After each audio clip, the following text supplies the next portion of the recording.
Hello, and welcome back to the Modeling Success in Action podcast. I'm your host, Jessica, and today I am joined by Erin D'Souza. So, Erin is a love coach for successful single women who are tired of playing games and ready to create the real relationship they want. For the last 6 years, he's been helping women transform their dating patterns, step into magnetic confidence, and meet extraordinary partners faster than they ever imagined. Through his coaching, women quickly discover how to apply the same clarity and drive that fuel their careers to create extraordinary relationships that last. Welcome, Erin. Hello, Jessica. Thank you for having me here. So, when we first met, we met through a mutual friend who's also a coach, and she used to brand herself as a confidence coach, but she's rebranded since then. hmm And I thought that it was just so interesting that a man is coaching women to date. And then I was kind of like, but women are dating men, right? Like, you're on the other side of the fence. Yeah, You know yeah. what's useful and what's unuseful in relationships. So I'm very curious. How did you start? Like, how did you start being a coach for women as a man? It started quite organically. The short version of the story is that I had to hire a dating coach years back when I was really struggling with love, and he had a really unique method of how to date, which was being upfront and straightforward with your romantic and sexual desires. And one thing led to the next, and he helped me find this extraordinary partner. So women, they knew that I had paid someone to get help, and that I was not dating the way most men do. So they would come to me to ask for friendly advice. And it was mainly the women who would act on what I would tell them to do. Okay, so the friends in your life were seeing you getting different outcomes, and they were going, I'm curious what's happening. And they wanted to start modeling you. They were like, what's he doing differently? Exactly And that. then the Exactly ones that were that. actually willing to do it, I love that. That is a key piece. The ones who are willing to do the Yeah, advice, exactly. Talk to him, ask him to right? meet for coffee. You got to phone him, Yeah. ask him, text him, do something. Yeah, exactly. You gotta do something at Yeah. all. So you say that you were having challenges. So, like, what were those early experiences and challenges in your dating life that caused you to go and, to see a coach in the first place? What was happening before? The biggest one was being friend zoned by every single woman I would meet. To be Friend zoned. I was the king of the friend zone. So every single woman I would meet, and this happened for a good 5 to 10 years, because I was raised Catholic. I was raised Catholic, and I come from South Asia. So it was a big shift moving to Vancouver when I was 18. Now, 20 years ago. So the whole culture of dating here took me a long, long time to get used to, and I'm also someone who stutters, which made it even harder for me because sometimes I cannot say my own name, and I block up. I speak this fluently, and then the big issue was, how do you progress from being friends to being more than friends? That was my big challenge.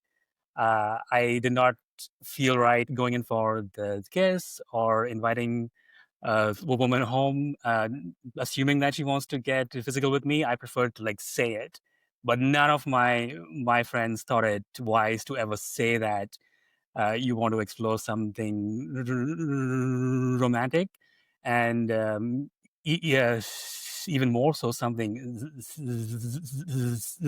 sexual. So those all led to me waiting and waiting and waiting and waiting. So the weeks turned into months, into years, with different women, and I'm like, you know what, this has to like change. This cannot go on forever. Yeah, you're like, am I just gonna be alone in Canada for the rest of my life? Like, yeah. Okay, all right. Yeah, So yeah. something had to change, something had to Something had to give, and change. so And then again, you yeah, found this coach, this coach, and yeah. and as you were saying, he really did, he encouraged you to, like, ask for what you want. asked for what I want, especially when it came to sex and romance. Those are the two big ones because I could ask what she eats, what work she does, her hobbies, her travels. That's all good, but it doesn't get to the point. All the things a good friend does, right? Exactly that. Male friends Oh man. talk about career, hobbies, travel, work, food, but Yeah. they don't go into that romance and sex zone. Yeah. Yeah. Yeah. Okay. So was there a moment that like you were like, okay, this is the last straw? Like I mean, 10 years is a long time to be friend zoned, right? And to not be getting what you want as a human, like we have Yeah, human needs, right? It's not even a human man thing. needs, It's a yeah. right. I have clients who struggle with this, even if they're partnered up, they don't want to ask their partner for what they want, right? Mhm. So you don't want to go that long without getting what you need. So A was there a human thing, particular yeah. moment for you? That was the day before I turned 30 years old. So it was October 20th, 2016. I was like, wow, I've never had a single girlfriend in my 20s. This is it. Those 10 years are not going to come back. They're gone. Yeah. And that was a really tough night and tough day. I said, no, this is done. There's this one coach who teaches this one unique, radical way of dating that I've never tried. Let's give him a go. And then I downloaded his book. Actually, that very night, I downloaded his book. I'm like, let's start with just listening to his book, and that led to the whole crazy journey that it's been, like solving my own challenges using his model of the world, right? His model of dating was radically Yeah. different from anyone else. So his led to my transformation, which led to women asking me for help, and now I've helped women find their extraordinary partners. So, but that night on October 20th, 2016 was the night I was like, yes, your 20s have now gone, 30s are not going to go the same. Mhm. So, yeah, I mean, like your 20s, that's when you're supposed to be, having fun and sowing your wild oats and doing all kinds of crazy things and dating everyone and making mistakes, right? So, yeah, just a late bloomer. But so we know the frame you were looking at before, that very Mhm, like mhm, conservative frame and like, mhm. it's very chaste, right? You're kind of like, let me get to know you first. Let's be friends first and we'll get together in groups and groups and groups and then like, maybe one day you'll let me kiss you, but even that it's like, well, we won't we kind of thing. So like what did this new this coach like how do you look at things now? How has your frame shifted? What do you Yes, what do you, see? yeah. So his model was, first of all, you only ask women on the dates who you already feel a strong attraction towards and who is showing some interest. So first, I would ask women who just seem fine with hanging out. They wouldn't give any more signs. They wouldn't flirt or anything, but they would be like, "Hey, if you want to meet, we'll meet." So he said, "No, you now stop doing that." That was step one. So that meant I became much more deliberate in who I would even ask for a date. I would already start seeing signs. Oh, she said she wants to meet up, and oh, she asked me if I was single.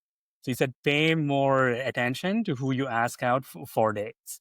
And once you do that, he said within the first 10 to 15 minutes of your first date, you now determine how strong your romantic feeling towards it is.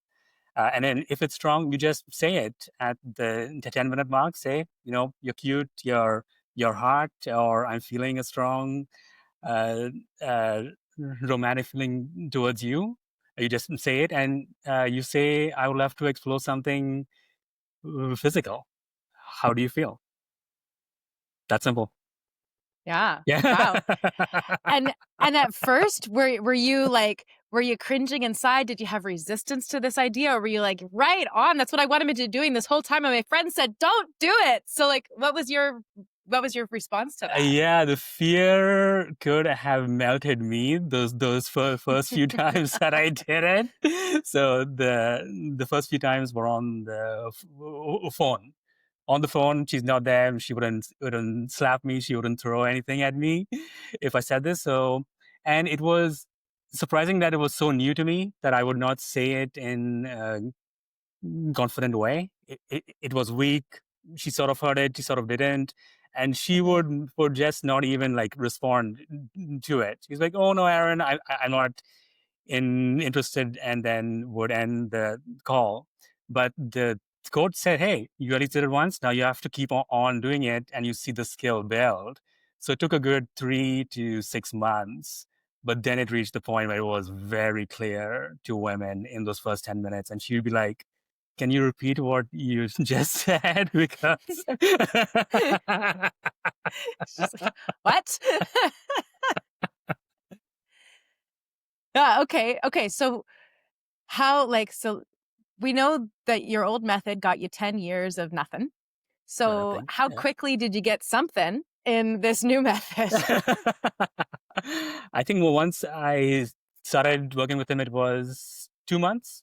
2 months to get Yeah, yeah, something. to It get was something. quick to get something. Yeah, yeah, to get Yeah. something sexual was 2 months, and I think it was how, right? You said that you're Yeah. not taking anything from women. It's a clear invitation, and they can say yes, and they can say no, and he made it clear. Some women will say no, and that's a good thing. Mhm. That's a good thing. He says no, you leave her alone. She goes to meet someone else. But then he said, you wait for that first yes, and it'll be a very strong, clear yes. And the Mm. sex will be great too, because it's clear. You can even talk about the sex. So it's no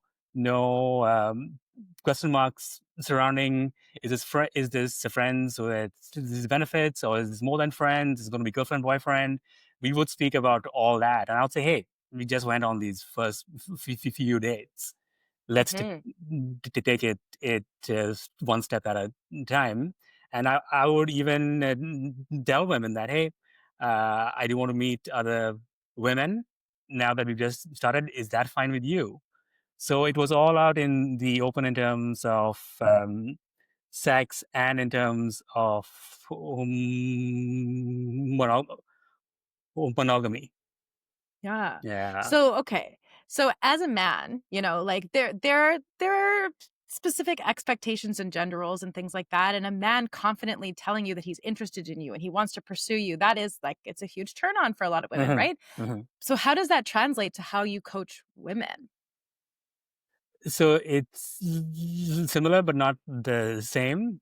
So women, of course, do not need to say that they want to get physical with men in the first 10 minutes. They don't need to say that. So They don't they need to didn't know say to say it. They don't need to say it. No, but women do need to actually bring up that topic. So I tell them to ask men what they want. So the first 10 minutes, that's merely to feel out if she feels something more than just friends, right? So in the first 10 minutes, you can tell whether there's romantic spark there or not. How's the flow of the conversation? Does he flirt? Is it boring? Is it bland? So she has those first 10 minutes to determine, and if there's none, then I say use the next 5-10 minutes to just end it. So you know what? I Mm, was here for a date, but I did not feel it. There's no point for us to waste more time. But now, if she does feel something in those first 10 minutes, she now asks, "Hey, what are your dating intentions?" Or what did mm. you want to explore on this date? So she asks him that. So I love to say that men tell and women ask. So she asks Okay. first.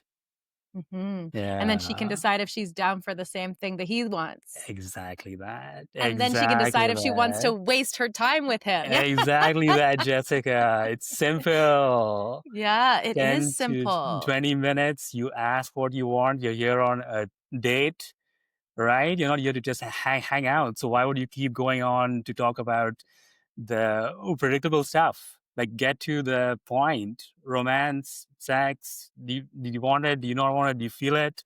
right? Be on that Yeah. same page. Mhm. So how do these women, because in your bio you're saying you're helping them to kind of apply the same mood and attitude they have in their work to their dating lives, right? Mm-hmm. So Mm-hmm.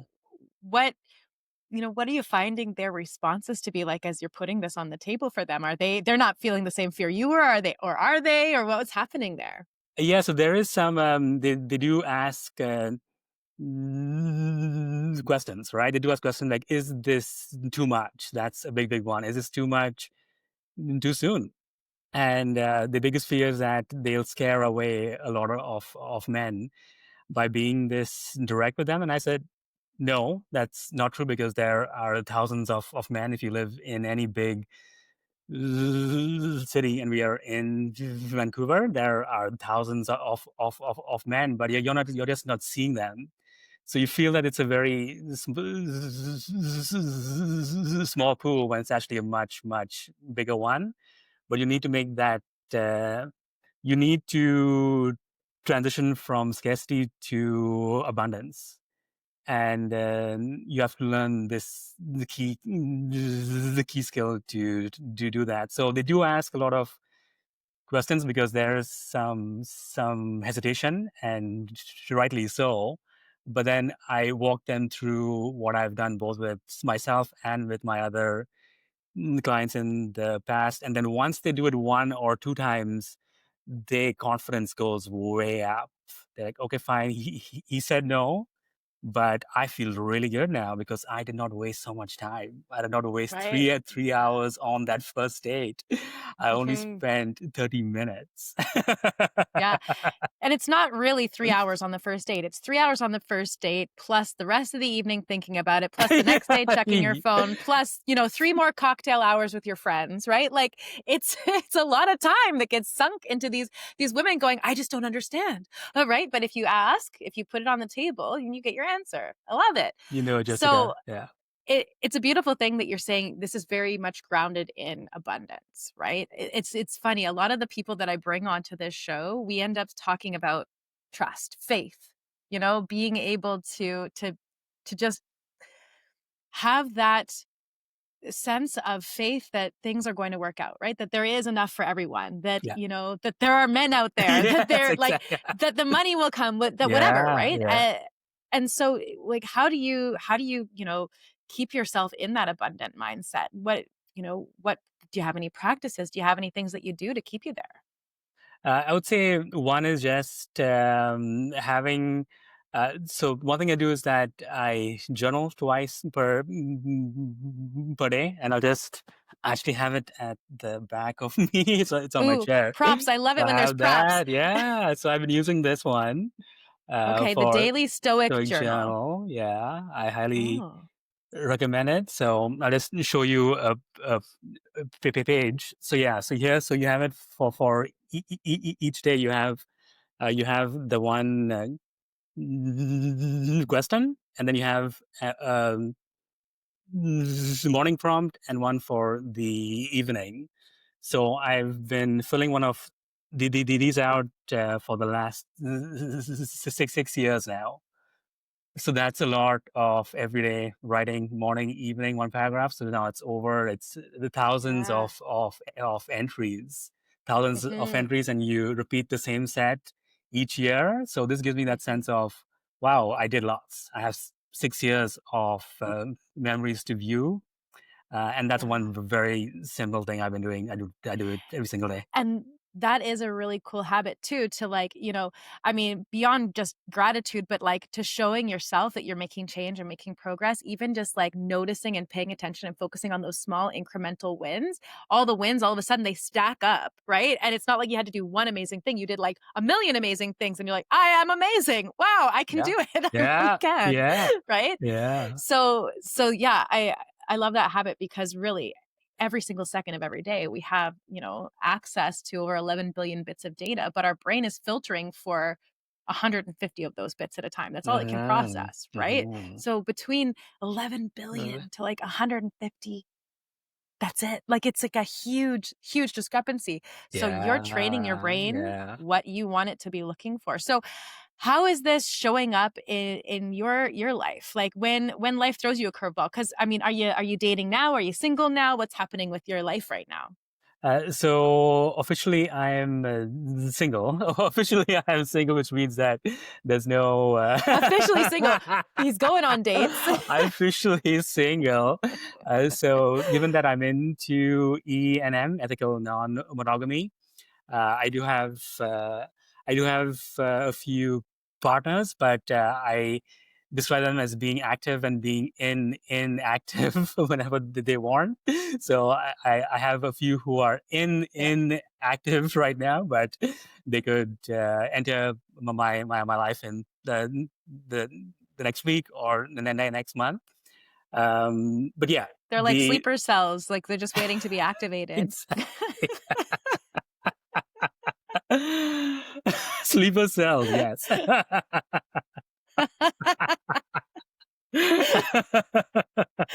Amazing. So then, okay, so this really has totally swung the pendulum for you from one end to the other and really opened up your way of interacting with this side of romance and sexuality and, like, you know, getting your needs met, right? Really Yeah. has from one end to the So other, yeah. yeah. So, what, like, have there been any powerful takeaways? Like, has there been something that really helped shift this perspective for you or this experience for you? I think the biggest one is that clarity breeds confidence. The clarity breeds confidence. I think confidence is not an on off switch. And given that I've talked to so many women now, both in my personal life and my work, I would say the more clear you are with women, the more they trust you and the more confidence in you and in themselves they have. Because I always give women the chance to make a clear choice by being transparent with what I want. So whether it's in my personal life or my professional life, I don't hide things from women who especially want to engage in something more serious with me. I'm like, this is who I am, right? I'm into ethical non-monogamy, which means it's going to be more than one. But I do want to love and respect you in the way you want to be loved and respected. But just know that this is the way I operate. So it's your choice whether you wish to stay or go, because I don't see any woman as my possession, right? She's her own woman who can, if she wants to date other men and have sex with them while she's seeing me, this she absolutely has the power to do so. Mhm. Yeah, and the interesting thing is that people in relationships always have the power to do that whenever they choose to, but there's so much stuff going on behind closed doors, right? Like when you're Yeah. saying that clarity builds Yes. confidence, right? Yes. That can apply to, like, even the business world or like everything, right? When you put it on the table, then everybody knows where they stand and you can decide if you want to, you know, get into bed with that person, Yeah. you know, so to Exactly speak. Like that. if you Exactly want, that. Yeah. right? Yeah. So, yeah, so okay, so I'm curious and when you're on a date with a woman and you know it's within the first 10 minutes and you're going, hey, you know, I'm liking your vibe, I think that you're cute, I'd like to explore things even further in a physical way, and she's going, and you go, what do you think of that? And she goes, I haven't decided yet. Yeah. What do Yeah. you like, you know, like, do you go, okay, well, if she's not a hell yes, if she's not all in, then, you know, I'm out, or do you let it play out for another 10 minutes? Like You what happens played, in those yeah. situations? So I see you always have to Yeah? read the room, right? Read the room, read Yeah. the woman, read the man, read the room where you're at. For me, I absolutely do not. I did not need her to decide there and then whether she's going to explore further with me. So sometimes, to me, as long as she's open to like asking more, Mhm. so they usually ask more questions. So, are you seeing anyone else right now? Do Yeah, you I say bet. this to all women? That's a big one. Do you say this Mhm. to all women? I'm like, no. I don't say to all Mhm. women because I have Yeah. friends, I have clients. It's not all Yeah. women, very few select women. Yeah, exactly. I can vouch he's never ever once said this to me. So he Thank has you, friends, he has Jessica. Thank colleagues. you for saying that.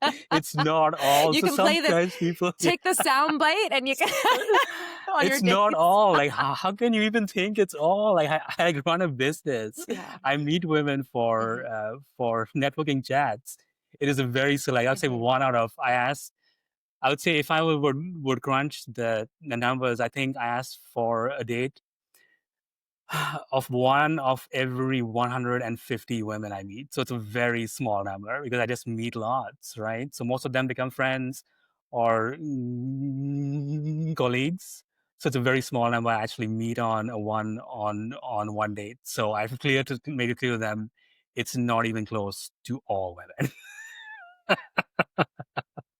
But then no, yeah. To answer your question, what they are looking for now is that trust and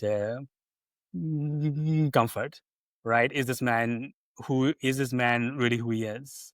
Right? What else mhm. is going on behind the scenes? So they usually ask more and more, and that's to build that trust. And they still may say no. So we may talk for another half hour, and they may say no, no, this is not enough Yeah. for us. And I say thank you so much. It's still a great fun Mhm. talk, though. It's still a great Yeah. fun chat. So I've had those where the woman would say no within the first hour, but it was a great chat. He's like, I've never had this talk with any man in my life. So it's a win for her and a win for me, even though I feel a bit sad and disappointed. I do feel that, Jessica, sometimes. That's when you just activate one of those sleeper cells, right? So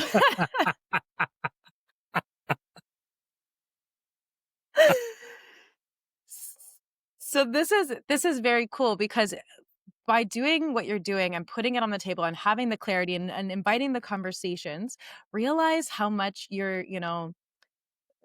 removing the stigma or the shame or the guilt or like the even the embarrassment that people are feeling about this kind of thing, right?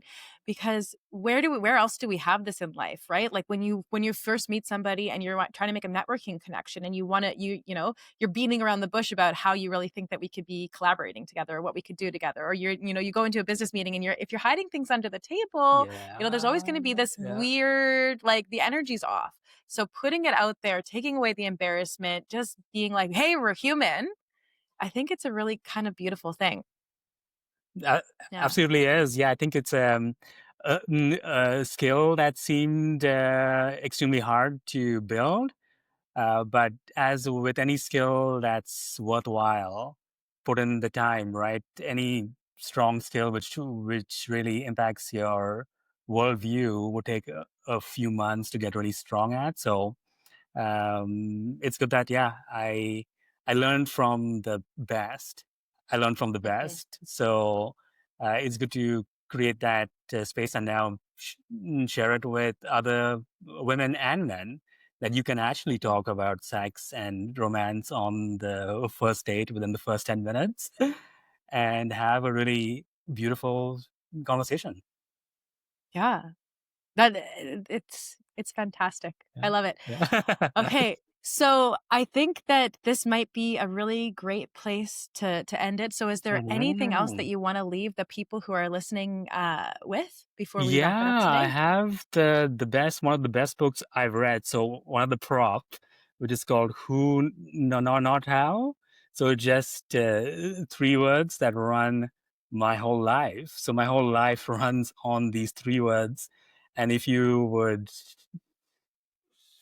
narrow it down to just one word, it's always who. It's always who. So whenever you have a problem to solve, a skill to learn, it's always who, because the how will always keep you stuck, because the how you rely on your own self. And we usually know the how, right? But we don't do it. We don't do it. So the biggest, Mhm, that's what my coach did for me. He was the who, right? So the like mhm. hows, the like skill to actually say that within the first 10 minutes that was one of the toughest, the hardest skills I've ever learned in my entire life. Right, and I've done tough engineering courses back when I was at UBC. I've done really tough engineering courses. This was way harder than those because now you're dealing with, as you were saying, embarrassment, shame, guilt, fear, anxiety. Uh, those were a lot to deal with, and then realize that yeah, with the right who, Hmm. with the right who, you can make exceptionally fast progress. So that's one book actually I would also recommend. I love it. And Yeah, it, the who is like that person that you're willing to, even you stepping into his shoes. Like, how could you be more like him? exactly Right. that. Yeah, And so, as you're talking about this change, right, like it took that one moment of epiphany to change that worldview for you. And then you found someone so you could step inside their world they know and become exactly right. more and more and more comfortable. And now here you are, just, haven't, I mean, this decade, I'm sure, has been a whole lot more exciting than the Very last much one. so, Jessica. I would have never thought that it would come from one end where you cannot even date, find one woman to date, and now women paying you to help them to date and find their ultimate partner. It was just all a big shift very, very soon. So this decade Yeah. has been great. Awesome. Yeah, So if anybody who's listening to this goes, okay, cool, I need to have this man coaching me so that I can go find my amazing partner. We're gonna put all of Aaron's details in the comments below so that you can reach out to him and connect. Aaron, it was a pleasure having you on. Thank you so much for joining me today. thank you so much, Jessica. This was great.